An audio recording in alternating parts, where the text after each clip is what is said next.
Suara decit ini bisa hilang menggunakan sprayer ini ya. Tinggal dikocok lalu semprotkan pada bagian rodanya.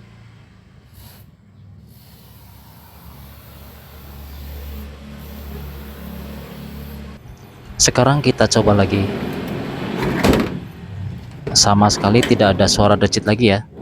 Silakan teman-teman yang tertarik dengan produk ini, klik keranjang yang ada di kiri bawah atau link yang saya sertakan di dalam video ini. Terima kasih, semoga bermanfaat.